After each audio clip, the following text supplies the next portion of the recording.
जिस बैनर से आज का कार्यक्रम हो रहा है,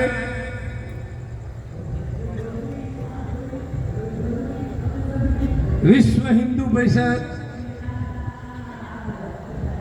जिसका इस घोरीमन्ना प्रखंड का कार्यक्रम रखा हुआ है, देश भर के अंदर इस प्रकार की योजना बनी है तो विश्व हिंदू परिषद 60 वर्ष का हो गया है।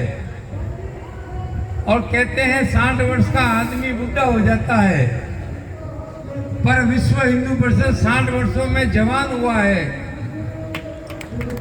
उस जवानी की बातें बचपन से लगाकर अब तक की बातें बताने का निश्चय किया है। क्योंकि यहाँ भजन चल रहे हैं और भजन के बीच में भाषण चलता नहीं है। फिर भी आपसे निवेदन करूंगा, क्योंकि भजनी जो होते हैं उनको दिक्कत होती है, आपको नहीं होगी, इनको होगी कि भाषण से लोग चले जाते हैं। मैं आपसे निवेदन करता हूँ बीच में उठे नहीं, तो उनको भी तकलीफ नहीं होगी। तो विश्व हिंदू परिषद 1964 में कृष्ण जन्माष्टमी के दिन प्रारंभ हुआ। 2024 चल रहा है, पूरे 60 वर्ष हो गए हैं। ये संतों के सानिध्य में चलने वाला शुद्ध सामाजिक धार्मिक संगठन है, जिसका मुख्य काम सेवा है। सेवा के माध्यम से इसकी पहचान बनी है। इन सेवा कार्यों का लाभ हमारी सेवा बस्तियां, ST SC की बस्तियां हैं, वहाँ उसका हम ज़्यादा उपयोग करते हैं। विभिन्न प्रकार के मेडिकल कैंप लगाकर सभी को स्वास्थ्य के लाभ के लिए प्रेरित करते हैं। नवंबर के महीने में ब्लड डोनेशन का कार्यक्रम होता है बजरंग दल के द्वारा।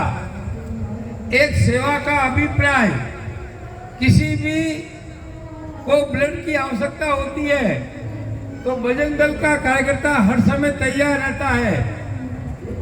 इस प्रकार एक सेवा का अभिप्राय विश्व हिंदू परिषद। हम सबको पता है RSS 100 साल का होने वाला अगले साल 1925 में प्रारंभ हुआ था, उसके भी 100 वर्ष होने जा रहे हैं।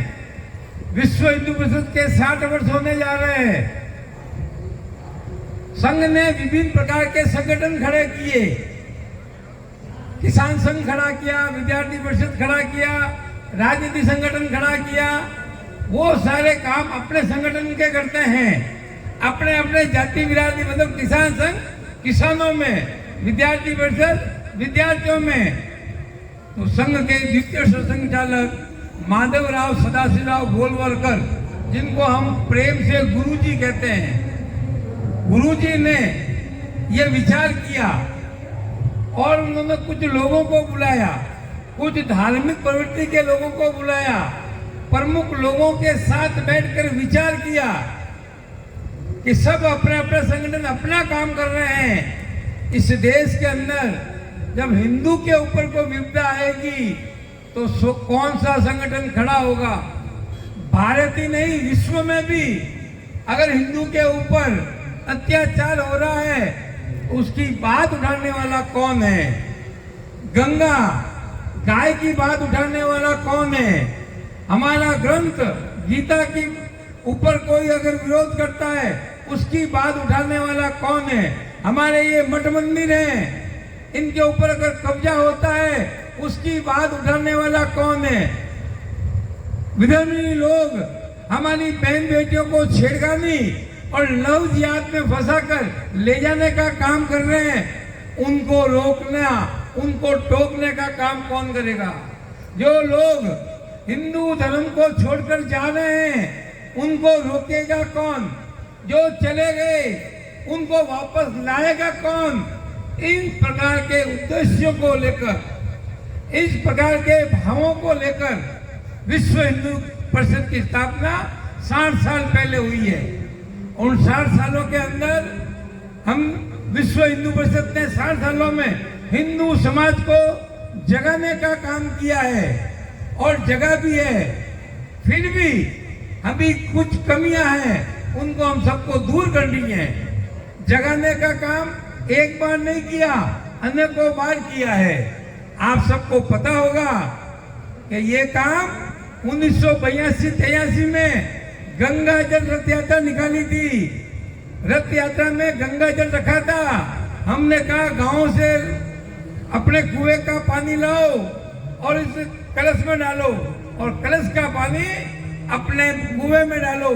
हमने गंगा जल रथ यात्रा निकाली थी। आप सबको पता होगा। कुछ जो मेरे से उम्र में ज्यादा हैं या मेरे समकक्ष हैं उनको भी पता है 85-86 के अंदर शिला पूजन का कार्यक्रम किया था, ईंटों की पूजा की थी। 85-86 में देश में ऐसा कोई माहौल नहीं था कि मंदिर बन जाएगा, फिर भी हमने शिला पूजन किया और वो शिला पूजन किया और प्रत्येक व्यक्ति से सवा रुपया प्रति व्यक्ति लिया और वो 8 करोड़ रुपए इकट्ठे हुए थे उस समय। उस 8 करोड़ रुपए से हमने पिंडवाड़ा सिरोही जिले के अंदर जो गांव है वहां के पत्थर खरीद कर उसकी गढ़ाई का काम शुरू हुआ। जब गढ़ाई हो रही थी तो हमको क्या पता यही पत्थर वहां काम आएंगे। ये भगवान की कृपा थी हमारे ऊपर, ये हमारे ऊपर भगवान की कृपा थी। भगवान ने हमको कोई दिमाग दिया, आप शिला पूजन करो, आपकी ईंट वहां काम आएगी। आप पत्थर गढ़ाओ, फटाफट मंदिर बनाना है, पत्थर गढ़ा कर तैयार कर दिए। जो भी अयोध्या गया होगा वहां देख कर आया होगा, वहां पत्थर गढ़े हुए थे उस समय मंदिर बनने से पहले। फिर हमने इस लोगों को और जगाया, राम जानकी रथ यात्रा निकाली, चरण पादुका यात्रा निकाली।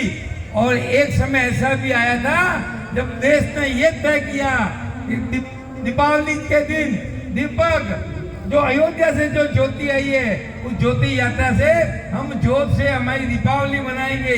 जगाने का काम खूब किया, जगाते जगाते कभी परीक्षा भी ले लेनी चाहिए। उस परीक्षा के को ध्यान में रखकर आप सब लोगों को आह्वान किया था अयोध्या से कार सेवा के लिए आइए। 1990 में कार सेवा का आह्वान किया था, सबको कार सेवा के लिए बुलाया। उस समय मुलायम सिंह का राज था, उसने कहा मैं अयोध्या के अंदर परिंदा भी पर नहीं मारने दूंगा। आदमी तो बहुत दूर की बात है, उसने सड़कें खोल दी, रेलें बंद कर दी, रास्ते रोक दिए।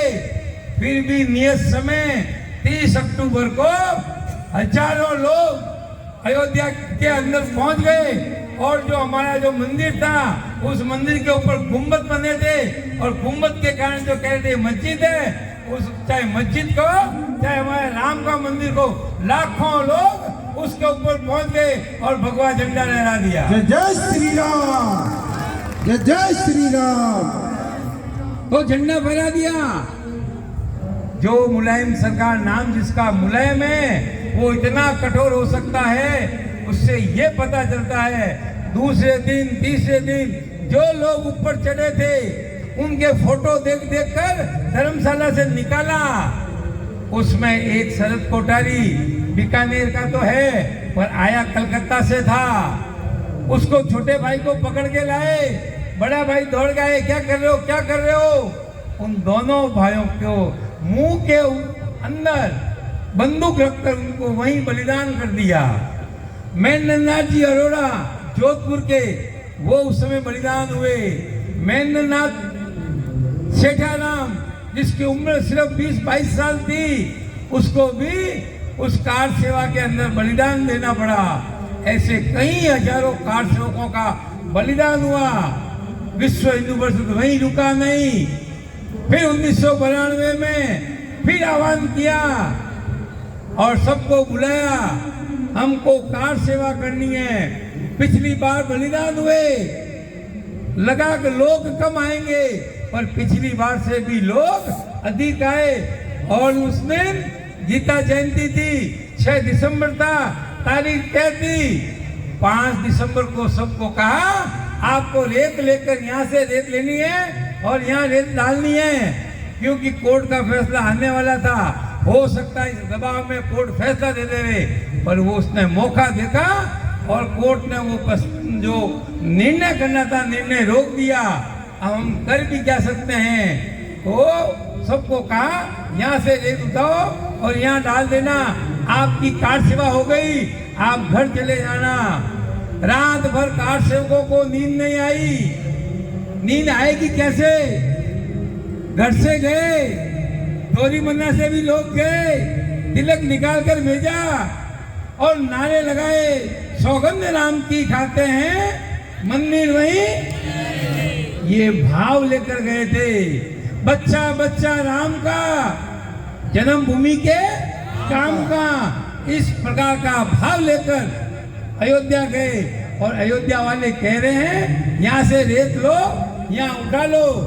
अभी जागरण चल रहा है यहाँ, तो जागरण में अभी कोई भैरू जी का गीत नहीं आया, अभी सब गुरु जी के गीत गा रहे हैं। अगर कोई भैरू जी का गीत गाते तो कौन आ जाते यहाँ पर? भैरू जी आ जाते। माता जी का गीत गाते तो क्या आ जाते?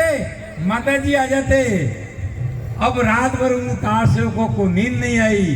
सुबह जब उठे, उनके दिल के अंदर, उनके शरीर के अंदर हनुमान जी महाराज पधार गए। जय श्री राम। सबके दिल में, सबके दिल में हनुमान जी आ गए। आप सबको पता होगा, जब वो ढांचा टूटा था उस समय कोई जेसीबी नहीं थी, कोई बुलडोजर नहीं था, कोई हथौड़ा नहीं था, और फिर ये टूटा कैसे? तो सबके शरीर के अंदर बजरंगबली का बल आ गया। पत्थर से पत्थर, पत्थर से पत्थर, 4 घंटों के अंदर उस पूरे ढांचे को धराशायी कर दिया। ऐसे हमारे कार सेवक।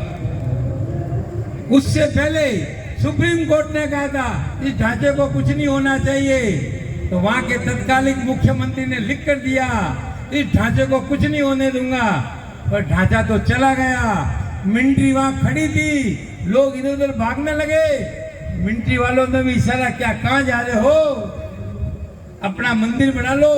फटाफट जितने लोग थे एक एक ईंट लेकर वो मड़बा हटा दिया, मैदान साफ कर दिया, चबूतरा बना दिया और वहां पर रामलला को विराजमान कर दिया, टेंट लगा दिया। एक सौगंध पूरी हुई, सौगंध राम की खाते हैं, मंदिर वहीं बना दिया। फिर ये क्रम चलता रहा। हम सबको पता है आगे का दृश्य, हम सबको पता है बिल्कुल कि आज वहां 22 जनवरी का दिन कभी भूल नहीं सकते हैं। आपके यहाँ मुझे नहीं पता, मैं आया नहीं था, पर 22 जनवरी का सीन क्या रहा होगा। लोगों ने अपने घर पे झंडे लगाए, बैनर लगाए, फनियां लगाई, पताकाएं लगाई और एकदम अयोध्या जैसा माहौल पैदा हो गया। आपके इधर का तो पता नहीं, मारवाड़ के अंदर तो कई गांवों के अंदर पूरा गांव सिगरी नेता टीवी पर कार्यक्रम देखा और भोजन भी वहीं किया। इस प्रकार का उत्साह 22 जनवरी को हमने देखा था। पर ये सब चल रहा है, जगा रहे हैं, जग रहे हैं, फिर भी आज हमारे बीच में बहुत सारी समस्याएं हैं। उन समस्याओं को ध्यान नहीं देंगे तो मामला गड़बड़ हो जाएगा। इस देश में सबसे बड़ी समस्या है छुआछूत, भेदभाव। न जाने क्यों भेदभाव करते हैं। हम कभी बड़े रेस्टोरेंट में या बड़े किसी सेठ के भोजन में गए होंगे, वहाँ जो पुरस्कारी के लिए बैरे खड़े होते हैं, वेटर खड़े रहते हैं, कभी आपने उसकी जाति पूछी? उसकी जाति नहीं पूछी आपने, तो क्या जाति पूछ कर घर में बुलाएंगे क्या? अगर कोई कह दे इस जाति का है, SC ST सीधा कह सकता हूँ आपको, क्या वो आपके घर में आ सकता है? आपके घर आप बुलाते नहीं हो। आप तो बुलाने की हिम्मत कर लोगे, पर वो पीछे बैठी माता का नहीं नहीं नहीं, हमारे घर में नहीं बुलाओ। ये क्या पता कहाँ से ये रोग आ गया। पहले ऐसा रोग नहीं था। रामायण काल के अंदर बिल्ली का किस्सा आता हो, सुना होगा। रामायण तो पूरी भरी हुई है। इस प्रकार के बंदे केवट कौन सी जाति का था, उस केवट ने उठाकर अपने खोप में उठाकर भगवान राम को उस नाव में बैठाया। ये भाव हमारे मन में आज भी कहीं न कहीं घर कर रहा है। एक छोटी सी बात सुनाता हूँ। मैं भी एक किसी के पीछे पड़ा, धासा मासा कुछ भी को, 70 साल की महिला थी। मैंने महिला से कहा, माता जी ये क्यों भेदभाव करते हो? बाहर जो सफाई करने आई है उसको ऊपर से पानी क्यों पिलाते हो? आप उसको घर में बैठा के पानी क्यों नहीं पिलाते हो? अरे हम भी तो कुछ ऐसे काम करते हैं जिसको हाथ धोकर वापस साफ कर लेते हैं, ये भी अपने साफ कर लेते हैं हाथ धोकर। ना ना, ये मेरे घर में नहीं आ सकता। एक दिन उसी दासा के, उसी मासा के पोती के डिलीवरी होनी थी। डिलीवरी में हमेशा ब्लड की आवश्यकता होती है। वो ब्लड हमारे बजरंग दल के कार्यकर्ताओं से पता किया, वो ब्लड ग्रुप मिला ही नहीं। एक व्यक्ति मिला, उसने कहा 2 महीने पहले दिया है। डॉक्टर भी कहता है, डॉक्टर साहब बैठे यही, वो भी 3 महीने पहले लेते नहीं है। फिर पता किया और ढूंढा, पता किया, वो जो सफाई करने वाली है बाहर बैठी, उसका पोता उसी ब्लड ग्रुप का है। मैंने धासा से पूछा, धासा ब्लड नहीं मिल रहा है, ये जो सफाई करने वाली है इसका पोते का खून और आपकी पोती का खून मिलता है, बोलो लेना कि नहीं लेना?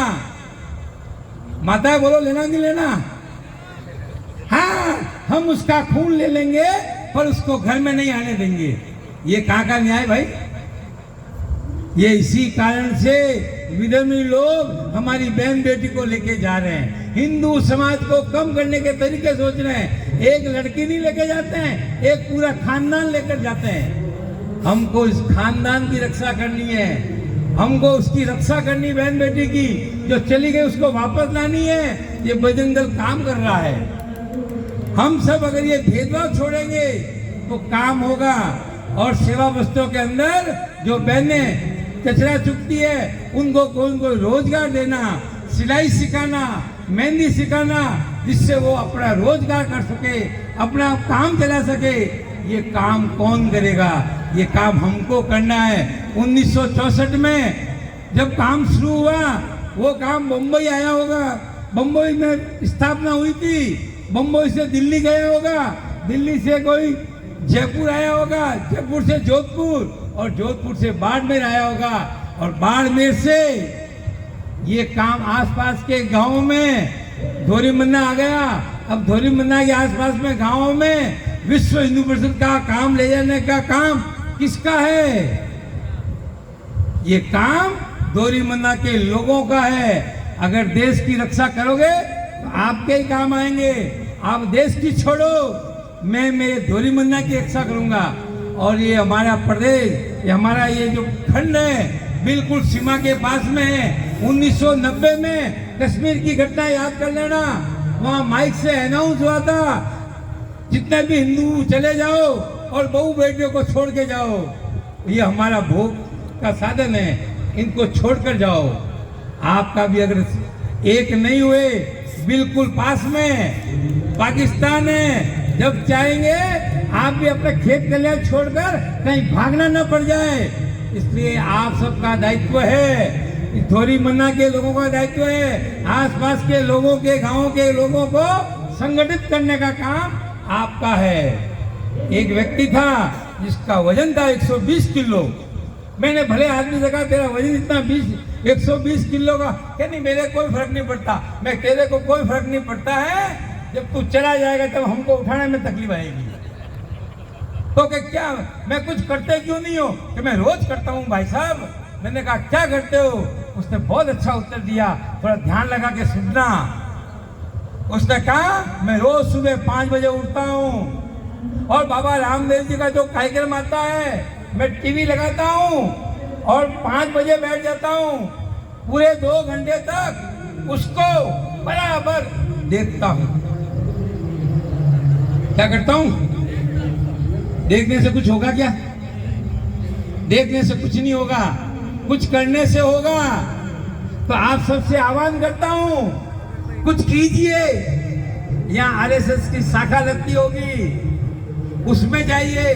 हमारी बहन बेटियों के लिए सेविका समिति है। ऐसे ही विश्व हिंदू परिषद बजरंग दल अखाड़ा चलाता है, कबड्डी का खेल खेलेगा तो वो मजबूत होगा।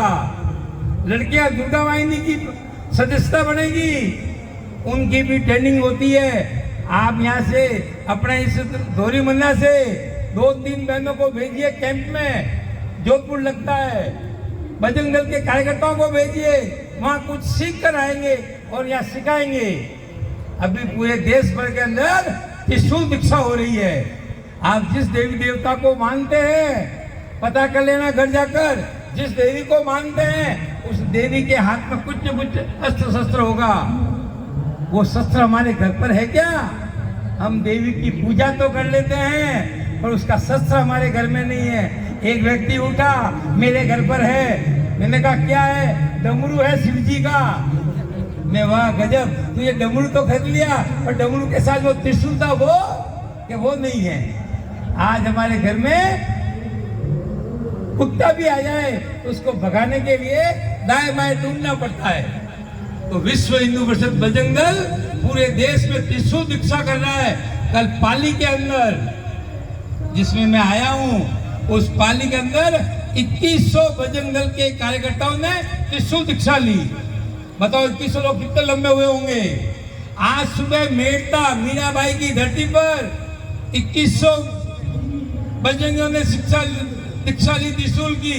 शाम को पिपड़ में कार्यक्रम हुआ और डोरी मन्ना में सोच भी नहीं रहे हो हमारे यहाँ भी कभी त्रिशूल दीक्षा होगी। उसका कारण है हम संगठित नहीं है। अगर हम संगठित नहीं होंगे तो कार्यक्रम में नहीं होंगे। कार्यक्रम करने के लिए जागरण करना पड़ रहा है। जागरण के नाम से आए हैं, बाकी पूरे देश भर के अंदर कई जागरण नहीं हुआ है, सिर्फ डोरी मन्ना को छोड़कर। तालियां बजाओ। पर हमने तो यूं ही बुलाया बिना कुछ कहे। हमको निस्वार्थ भाव से इसमें आना चाहिए, ऐसे कार्यक्रमों में आना चाहिए। और ये जागरण में जो हमारे गायक कलाकार हैं उन सबको साधुवाद है, पर इनको थोड़ा सा शब्द पर ध्यान देना पड़ेगा। वो नाराज मत होना, आपने भी भजन गाया, आप भी गाने वाले हैं। जागरण का मतलब क्या होता है? जगाना। जगाना किसको? नींद में उसको तो जगा सकते हैं, जो नींद का नाटक करा उसको नहीं जगा सकते। तो यहाँ जितने बैठे हैं नींद को छोड़कर आए हैं, तो जो जागरण में जागरण बोलते हैं उनको जगाने का काम करना। जगाना किसके लिए? देश के लिए जगाना। कई लोग कथा करते हैं, वो कथा सिर्फ भगवान श्री कृष्ण की। कृष्ण छोटा सा था, इतना सा था, यूं घूम रहा था, यूं कर रहा था, बड़ा लालन पालन हुआ, ऐसा हुआ वैसा हुआ। पर कृष्ण ने क्या सुदर्शन चक्र हाथ में लिया उसकी कोई घटना बताता है क्या? उसने धर्म के लिए सुदर्शन चक्र हाथ में लिया था। वहां तो कोई पहुंचता ही नहीं है। छोटे लल्ला को जन्म के दिन खूब सारे कार्यक्रम उत्साह कर लेंगे, तो आगे की जीवनी भी बतानी चाहिए। राम जी की कथा कहेंगे, फिर भी विभीषण का युद्ध, विभीषण की दोस्ती, मेघनाथ को मारना, ये नहीं बताते हैं, ज्यादा वर्णन नहीं करते हैं। तो जागरण का मतलब है लोगों को जगाना। किसके लिए? धर्म के लिए, गाय के लिए, बहन बेटियों के लिए, साधु संतों के लिए, मठ मंदिर के लिए, ये जगाने का काम है। गुरु जी के गीत गाने से खुद की मुक्ति हो सकती है, पर सब लोगों की मुक्ति नहीं हो सकती है। तो लोगों को जगाने का काम ये जागरण वाले जरूर करें। इस बात का विशेष ध्यान दें। और मैं आप सबको विश्व हिंदू परिषद के नाम से जगाने आया हूँ। विश्व हिंदू परिषद में ज्वाइन कीजिए। साल में उसका कैंप लगता है, उस कैंप में अपने बहन बेटी को भेजिए। आपके बहन बेटी अगर नहीं खेलेगी, नहीं कूदेगी तो मजबूत नहीं होगी। जैसे मैंने 120 किलो वाला आदमी का बताया, वो टीवी देखता है पर करता नहीं है। आपके बेटे देखते हैं पर करते नहीं है। अपनी बहन बेटी को बचाना है। अगर वो जयपुर अकेली चली जाए और अगर उसको दुर्गा वाहिनी का वर्क किया हुआ होगा, मन चला कोई पास में आके बैठ गया हो तो तुरंत वो अपनी पिन निकाले माथे से और चुबो दे। इतनी हिम्मत उसमें आ जाएगी, जब उसको चुबो देगी तो वो लड़का चिल्लाएगा। जब चिल्लाएगा तो सब लोग बस वाले किसकी तरफ हो जाएंगे? लड़की की तरफ हो जाएंगे। ये इतनी सी पिन चुबोने की हिम्मत आएगी कहाँ से? टीवी के सामने बैठने से आएगी। उसको मैदान में आना पड़ेगा। तो हमारा मैदान संघ की शाखा है, भजन दल का अखाड़ा है, समय पर ट्रेनिंग होती है, वहाँ भेजिए। ये हमारी जो 5 अंगुलियां हैं, इन अंगुलियों को देखिए। एक कहता है मैं ब्राह्मण हूँ, दूसरा कहता है मैं राजपूत हूँ, तीसरा कहता है राजपुरोहित, एक कहता हूँ मेघवाल, दूसरा वो कहता है माली। इससे काम नहीं चलेगा। इसको मुट्ठी को बंद करना पड़ेगा। इस मुट्ठी को बंद करेंगे तो फिर हम कहेंगे पहले राष्ट्र फिर कास्ट, पहले राष्ट्र फिर कास्ट। हम सब एक बनेंगे, हम सब एक बनेंगे तो नेक बनेंगे, सब हम एक बनेंगे नेक बनेंगे। और हम अलग अलग होंगे तो हमारे टुकड़े होंगे। ऐसे टुकड़े देश में हमने खूब देखे हैं। हमारे हाथ में कुछ न कुछ होना चाहिए। कश्मीर का ध्यान है, आपको कुछ नहीं बताऊंगा ज़्यादा। अभी ताज़ा उदाहरण बांग्लादेश का है। उस बांग्लादेश में क्या हुआ हिंदुओं के ऊपर, फिर वो दूसरे दिन तीसरे दिन एक हुए, तब उनके सामने कोई हिम्मत नहीं कर पाया। और पहले अलग अलग थे, अलग अलग रहेंगे तो कटेंगे, एक रहेंगे नेक रहेंगे। पहले राष्ट्र फिर कास्ट, इस प्रकार का भाव हम में पैदा होगा तो ये हमारा धोरीमन्ना गांव, आसपास के गांव सुरक्षित रहेंगे। नहीं तो तैयार बैठे हैं। आज एक विषय आया था वहां पर पास के शिव गांव के अंदर, शिव प्रखंड के अंदर, बड़ा आश्चर्य हुआ। हम तो सोए हुए बैठे हैं, विधर्मी लोगों ने भील जाति की लड़कियों में मोबाइल बांटे फ्री में। वो फ्री में मोबाइल क्यों बांटे भाई? वो फ्री में मोबाइल उनसे बातें कर सके और उस लड़की को उठा कर ले जा सके, इसलिए उन्होंने फ्री में बांटे। हमारे आसपास तो ऐसा काम कहीं नहीं हो रहा है। ये हमको ध्यान करना पड़ेगा। जब हिंदू ही नहीं रहेगा तो जागरण किसके लिए करोगे? मंदिर जाएगा कौन? और ये एक प्रकार जनसंख्या कम करने का तरीका चल रहा देश के अंदर।